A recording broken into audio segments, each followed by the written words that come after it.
Well, Jennifer, as beautiful as ever, are you here for a business negotiation with your subordinate today? As we were walking down the hallway of our client's office, an elite manager named Alex approached us. Thank you for your support. That's right. It seems the only job he can do is carrying bags. Haha. My boss, to whom I replied, is named Jennifer. She's 3 years older and has been teaching me everything about the job since I joined the company. My name is Chris. After graduating from college, I joined a medical device manufacturing company and have been in sales for 2 years. Today, we came to negotiate with a client who is a wholesaler of medical devices, but we always seem to run into Alex. What a pathetic man. Whipped by a woman. You lack spirit, man. Come on. He said this as he passed by, patting me on the back. As I was caught off guard and choking, Jennifer said, "Hey, that kind of attitude is not acceptable." Jennifer approached Alex with a firm attitude. Pathetic. You're too lenient." He said this and walked away. "Chris, are you okay? That guy really ticks me official. I want to get back at him someday, but he seems pretty competent. Maybe that's why he acts that way, but it's still unacceptable." Jennifer said this, showing her concern for me. "I'm fine. I'll work hard to become competent and prove him wrong." I was serious about this. Thanks to Jennifer's smooth talking, our meeting went well, and we got the client's approval for the contract, all the way up to the manager's decision. We took the contract to Alex and explained it to him, but he tore it up, crumpled it, and said, "This is too expensive. I can't sign this." Cut it by 15% and then threw it in the trash. Stunned, we were about to leave when he said, "How long do you plan to stand there? Go back and figure out how to reduce it by 15% or I'll buy from someone else." Jennifer was clenching her fists in anger. "Let's go back, Jennifer. I'll prepare the documents." Saying this, we got up, apologized to Alex, and decided to leave. And as we were walking down the hallway, suddenly, "Anyone, call an ambulance, please." We looked at each other and ran towards the voice. Opening the door, we found Alex lying face down, seemingly unconscious. "Jennifer, please call an ambulance. I'll administer first aid." As I said this, Jennifer tried to call 911 but was too flustered to dial correctly. "What should I do, Chris? I can't press the buttons properly." With a trembling voice, she said, and I replied, "I'll count for you. Just calm down. 911. She managed to dial 911 following my instructions. Meanwhile, I called out to Alex, but there was no response. I checked his wrist for a pulse but couldn't feel any. Turning Alex onto his back, I checked for breathing, but he wasn't breathing. I started CPR and rescue breathing, but Alex still didn't revive, so I shouted, "Someone, bring a defibrillator." A stunned employee snapped out of it and went to get the defibrillator. Another employee brought it quickly and handed it to me. I prepared it and said, "I'm using the defibrillator. Please step back." When I used it, Alex's body jerked. I put my ear to his chest to check if his heart had started, and I could hear it beating.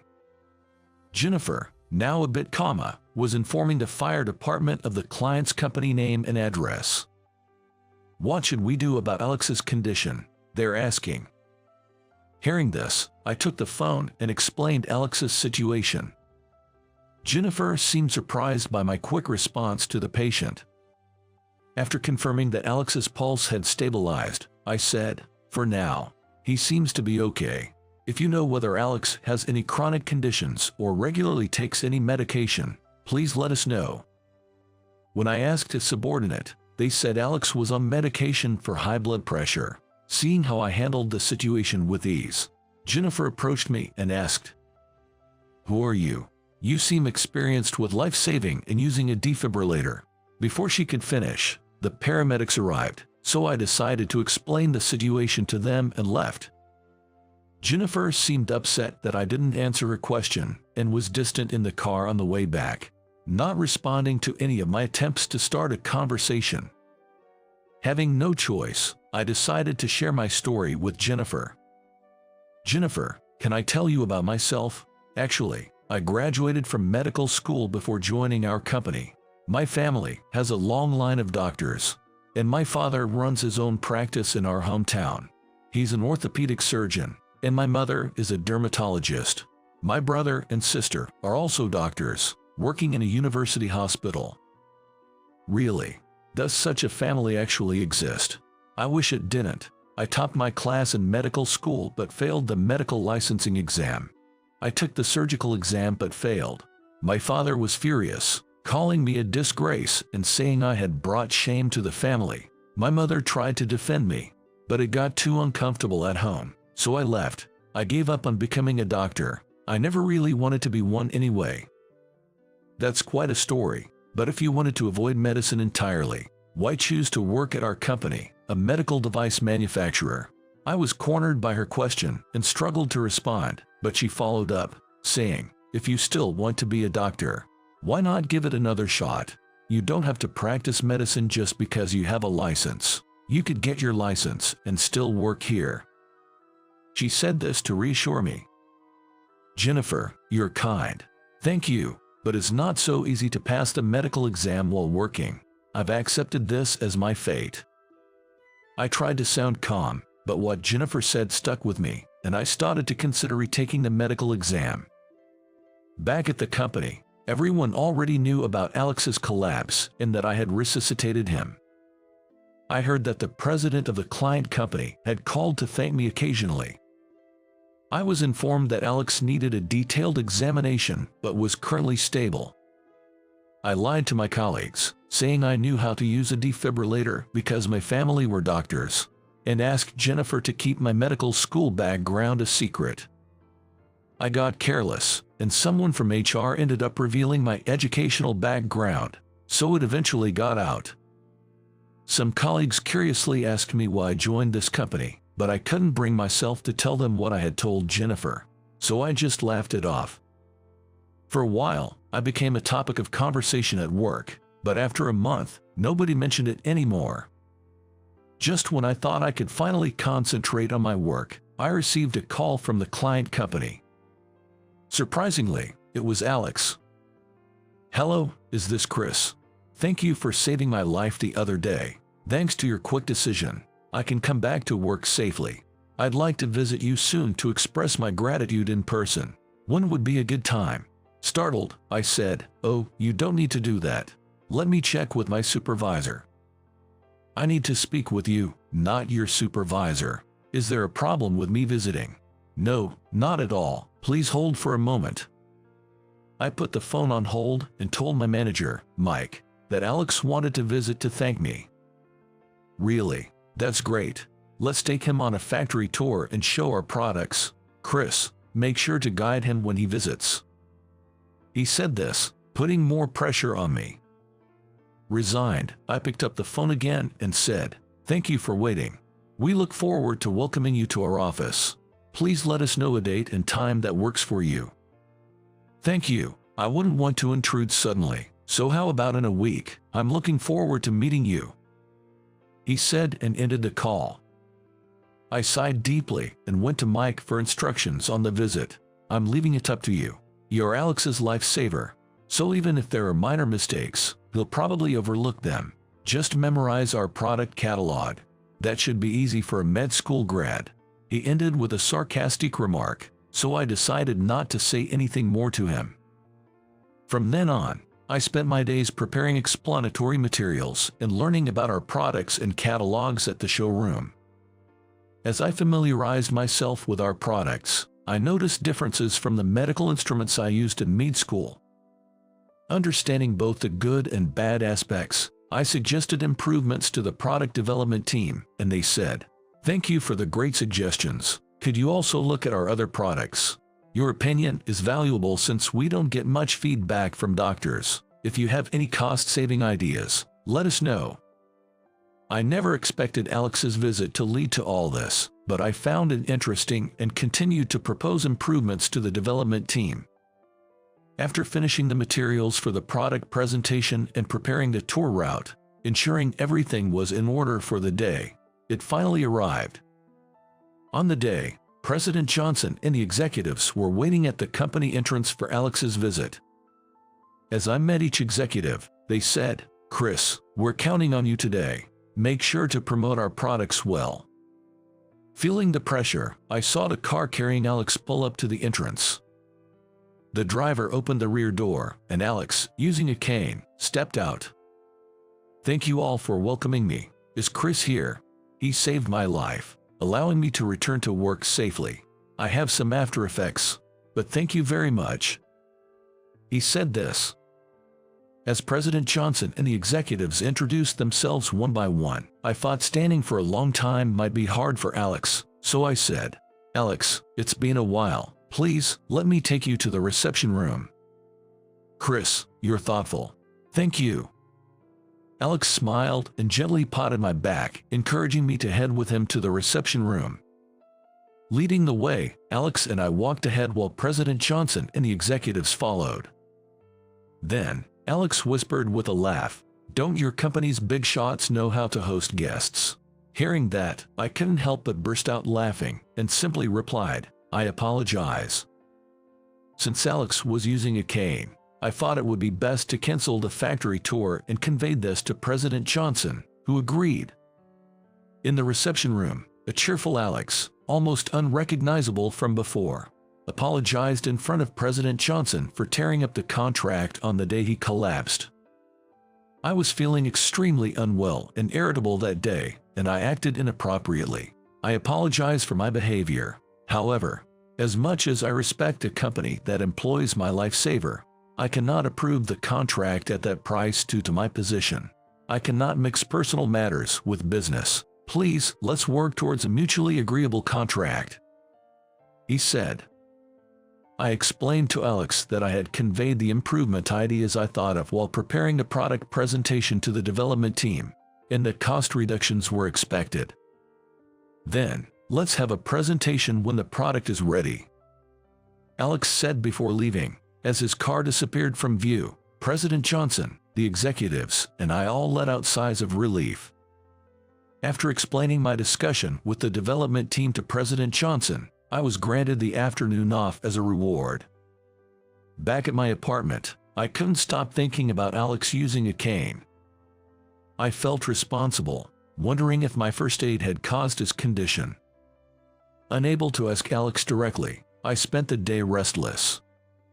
The next morning, still preoccupied, I decided to research potential after effects based on Alex's symptoms and medication. Immersed in medical books, I rediscovered the passion I had when I aimed to be a doctor. Though I thought I didn't want to be a doctor, I realized my true feelings at that moment. The desire to save lives as a doctor grew stronger, and even during work, I fought about it until Jennifer invited me to dinner. "You did a great job handling Alex's visit. Let's have a small celebration. How about going out for drinks this Friday night?" she suggested. I was relieved to realize that my concerns hadn't been as obvious as I thought. Come to think of it, it's been a while since I went out for drinks with Jennifer. I remember getting scolded a lot about work in the past. This time, it seems there won't be any reprimanding, so it looks like I'll finally enjoy some good drinks. With that thought, I looked forward to Friday. Finally, Friday came, and after work, I headed to the bar where Jennifer was already waiting. "Oops, sorry, did I keep you waiting?" As I hurriedly took my seat, Jennifer said, "I arrived just about 5 minutes ago, so I haven't been waiting. I'm quite thirsty. Shall we order some drinks first?" We ordered beers and talked about the day Alex collapsed. That time was really shocking. I was so angry at how Alex was treating you before he collapsed. I wanted to knock some sense into him. And then he just fell over. It made me feel somewhat responsible. It's strange. In such moments, even calling an ambulance properly seems impossible. I felt so helpless. Jennifer looked a bit downcast as she said this. "It's unnerving, isn't it? Despite his age, Alex maintained his physique and seemed to take good care of his health. It didn't appear like he had any chronic illnesses. To be honest, I've always found Alex a bit difficult, but during his last visit, he was surprisingly cheerful. Seeing him walk with a cane made me feel sorry for him. I've been wondering if my emergency treatment caused his condition. As I shared my concerns, Jennifer encouraged me. What are you talking about? To be able to do what you did in that situation is incredible. Just because you graduated from medical school doesn't mean you're a doctor, so you don't need to feel that responsible. You did really well despite how badly he treated you. Jennifer continued, Hey, Chris, this might be none of my business, but have you thought about pursuing a career as a doctor again?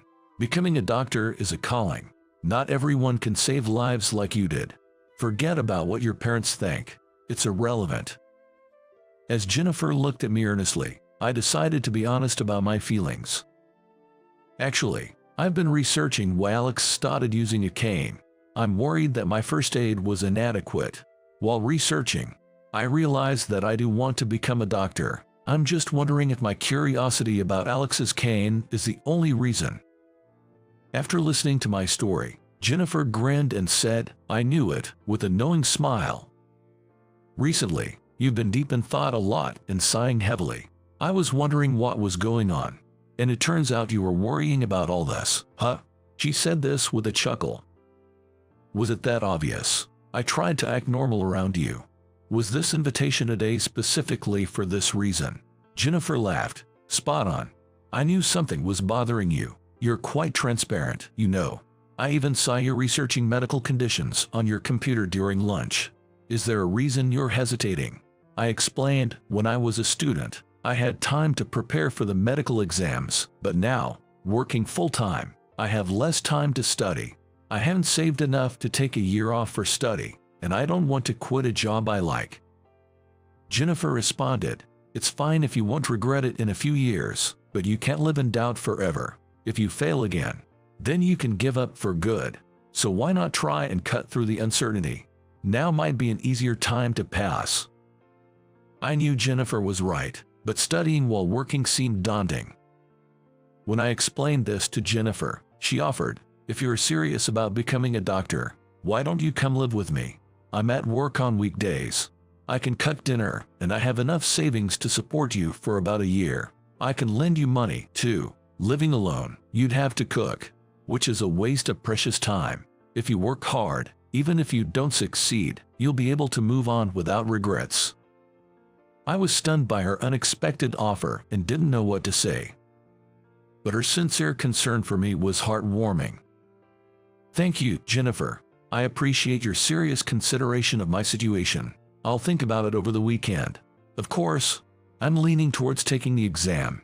I need to assess my current knowledge, figure out how to make time for study, and consider how to balance it with work. Smart people do that, don't they? Think carefully and decide. I'm not that smart, so I just go for it. Instead of wasting time overthinking, why not dedicate that time to studying? If there's a will, there's a way. Her words resonated with me, and she added, I don't like talking about it, but I've given up on many things in life. That's what I don't want others to give up. Chris, you still have a chance. If you want to do it, you should. If you give it your all and it doesn't work out, then you can let go. It seems like a part of you still believes you can do it. Encouraged by Jennifer's support, I resolved, I'll try. I'll study while working for a month, and if it doesn't work, I'll look for other ways. I might inconvenience you at work, but I have to do this. Interrupting me midway through my explanation, Jennifer jokingly said, You're always like that, aren't you? What's new about it? I'll support you in your work and meals, so start preparing for the medical exam. First things first, I'm going to your apartment now. I need to know where it is to bring you dinner. Again, she surprised me with something unexpected. No, that's all right for dinner. There's a convenience store and a diner nearby. If you want, you can bring dinner to the office. I try my best to politely decline her offer to come to my apartment. Is it such a hassle to have me come over? I'm quite good at cooking and doing household chores, you know. But if it's going to be a distraction from your studies, then I won't come. Just know that if you're serious about this, I'm willing to help that much. Knowing there's someone to support you can be a big motivation. Seeing Jennifer looking a bit sad, as if disappointed that I wasn't relying on her, I quickly reassured her, "Please, don't be down. I'm just really surprised and grateful to meet someone who thinks so deeply about helping me. It's truly a blessing to have someone like you encouraging me. There's a limit to how much one can push themselves alone. But knowing that you care so much makes me want to work even harder. I will definitely turn to you when I need help. Jennifer, I can't thank you enough." That's what I told Jennifer, expressing my sincere appreciation. "Can I have your apartment address then?" Jennifer asked, holding out a notebook and pen. After writing my address in Jennifer's notebook, she remarked, "Oh, you live quite close to me. It's surprising that we've never crossed paths during commute hours." Learning where Jennifer lived, I realized it was only about a 15-minute bike ride from my place. "I live near a bus stop and usually commute by bus," I explained. "You would take the train from your place, right? Maybe that's why our paths never crossed. But there's a supermarket located halfway between our places, so we might have bumped into each other while shopping." Pointing out the supermarket on her phone's map, she said, "I go there often for groceries since I cook myself. The freshness and prices are unbeatable. I go there for the 30% off deli items."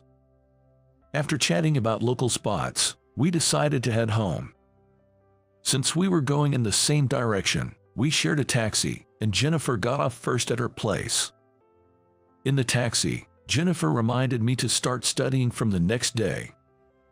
When I returned to my apartment, I started tidying up to create an environment conducive to studying and rearranged the room's layout. After preparing for bed, I planned to start studying as soon as I woke up the next day. With these thoughts in mind, I drifted off to sleep. I was awakened by the doorbell in the morning. Rubbing my sleepy eyes, I checked the time. It was just past 9 a.m. Thinking it might be the neighbor's doorbell, it rang again. I hurried to the door and opened it to find Jennifer standing there with a packed lunch.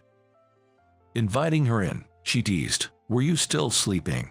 Got motivation, Chris? Oh, your place is nicely tidied up. I cleaned up and rearranged last night to prepare for studying. Would you like some coffee? I can make tea too." "No need, I'll do it. I've brought breakfast too, so let's eat together. They say a good breakfast improves brain function, but you probably know that better." As Jennifer boiled water, she opened the meal box. The beautifully arranged meal inside was a clear indication of her culinary skills, just as she had mentioned. After we finished our breakfast together, Jennifer began to clean up the dishes used for the meal. I expressed my gratitude to Jennifer and informed her that I was going to start studying. Jennifer then said, "I don't want to disturb you, so I'll leave soon. I'll come back for the lunchbox later." "If you don't have any plans for the rest of the day, Jennifer, you're welcome to stay here. I can't offer much in terms of hospitality though." Responding to my offer, Jennifer happily said, "Really? That's great. It's too hot to go back and forth outside. I'll just sit quietly and read a book. Do you have any that I could read?" I recommended a book and handed it to her. Surprised, she said, "Oh, I was about to buy this book. I like this author. Do you have any more books by them?" "Yes, I have more. I've been a fan since the author debuted. Feel free to choose any from here," I said, pointing to my bookshelf, before sitting down at my desk to study.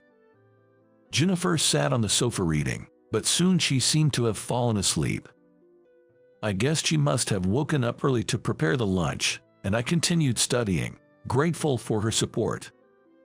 As lunchtime passed and I started feeling hungry, Jennifer suddenly woke up. "Oh no, I fell asleep.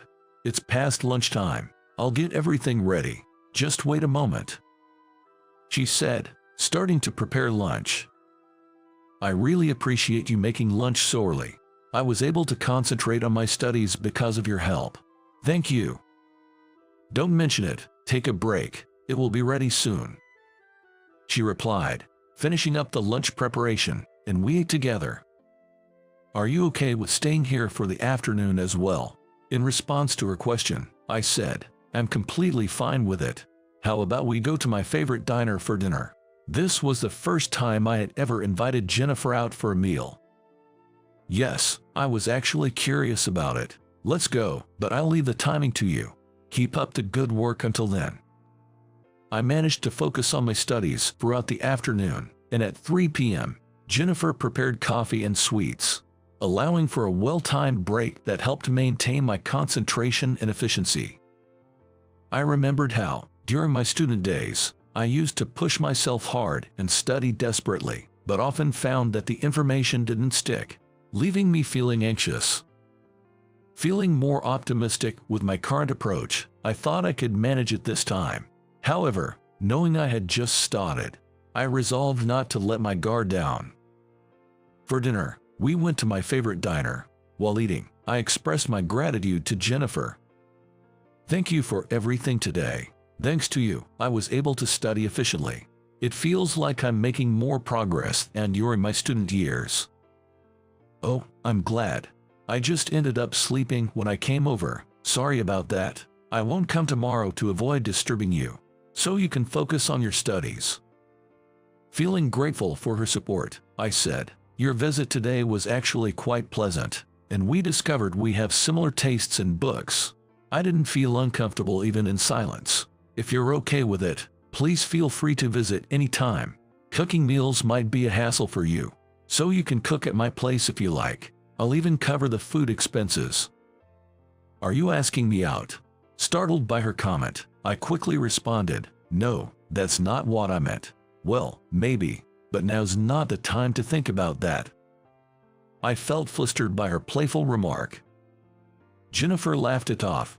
Don't worry about it. If it's not a bother, that's fine with me. She answered with a light-hearted tone, acknowledging my flustered response. After that conversation, we parted ways at the diner, and I watched her leave before heading back to my apartment.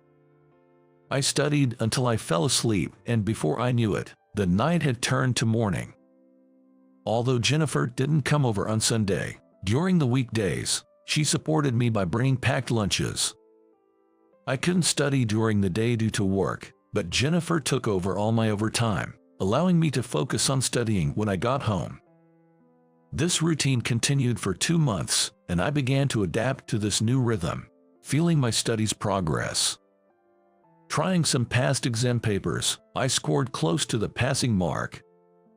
I consistently achieved stable scores even on other past exam questions. Although these scores didn't match my student days, I felt a sense of joy and accomplishment. The fact that I could achieve steady scores in a different environment from the relentless struggle of my student years was a significant achievement. I shared this progress and my happiness with Jennifer. I'm doing better now than in my student days, though the scores are a bit lower, but I think I can make it through the medical exam in another half year, I told her. Jennifer responded, that's great to hear. If I'm helping, then that's good. I reminisced about the first time you brought lunch to my apartment and how you fell asleep from exhaustion. When I feel overwhelmed by studying, I remember her sleeping, and it motivates me. It's good to have someone to work hard for. That's what I conveyed to her. From then on, she came over once a week to cook and support me. Whenever I felt like giving up, recalling her dedication helped me push through. 2 weeks before the exam, I decided to use all my remaining leave for the final push. By then, my intention to take the medical exam had become known at work, and even my boss, Mike, was understanding. Though Jennifer didn't take leave, she supported me by cooking dinner on weekdays and staying over on weekend. Finally, I passed the medical exam. Without hesitation, I called Jennifer to share the news. She was tearful on the phone, so after expressing my gratitude, I invited her out for dinner. The next day, the product development team informed us that the improved product was ready. Jennifer and I prepared the materials and set off to present them to Alex. When we visited the client, we were led directly to Alex. Together with Jennifer, I explained the product improvements and the cost reductions, asking for feedback. The person in charge agreed to the contract, and Alex also approved it, allowing us to finalize the deal. Please convey my appreciation for the hard work and development, said Alex. Maybe it's because of Chris's advice. I noticed he seems different since the last time we met, more confident. Did something happen? Jennifer and I exchanged glances, and she encouraged me. Chris, why don't you tell him? I decided to share the story from when Alex collapsed. I talked about my decision to pursue medicine again, my successful medical exam, and how Jennifer had been a dedicated supporter throughout the journey. Hearing this, Alex said, I see. I didn't mean to cause you worry. The cane was due to a back injury, unrelated to that incident. The emergency crew told me your first aid was perfect. Without you, I might not be alive. You should be confident in yourself. I felt a weight lift off my shoulders upon hearing this. You two looked like a perfect couple from the start. Finally got together, huh? Alex teased us. So, what's your plan for the future? Are you going to leave the company and become a doctor? Faced with this question, I decided to discuss my future plans, even though I hadn't yet spoken to Jennifer about them. I've decided to become a doctor. I have the desire to help sick people, and it's also a way to repay Jennifer for her support. Jennifer nodded in agreement. That's good to hear. Jennifer will miss you at the company though. Jennifer quickly replied, mind your own business. It's his life, and I support whatever he decides. Chris, become a great doctor and fix Alex's attitude. Suddenly, the staff member standing next to Alex burst into laughter. Caught up in the moment, we all joined in, sharing a light-hearted laugh together. After receiving a contract, we left the client's office to head back to our company. In the car, I spoke with Jennifer. I'm sorry I decided to become a doctor without telling you first. I had planned to discuss it with you sooner. It's okay. It's your decision, and as long as you don't regret it, that's all that matters to me. Thank you, but there's one more thing I need to say, or I might regret it. Would you consider dating with me? With the marriage and spending our lives together in mind. Jennifer seemed utterly surprised, probably not having anticipated this at all. Jennifer, clearly surprised, eventually said, yes, I will. Guess I should start planning my resignation. Wonder who will do the sales if we both leave. 3 years have passed since we got married, and my wife is still working hard in sales. Every day, I face my patients with gratitude, remembering how Alex's collapse became the catalyst for where I am now.